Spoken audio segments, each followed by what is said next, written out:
शीर्षक मलाई रत्तिभर फरक पर्दैन। ओके, सुरु गरौँ।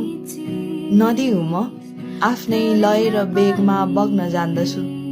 जो किनार बनी साथ दिन्छ उसैलाई जीवन मान्दछु।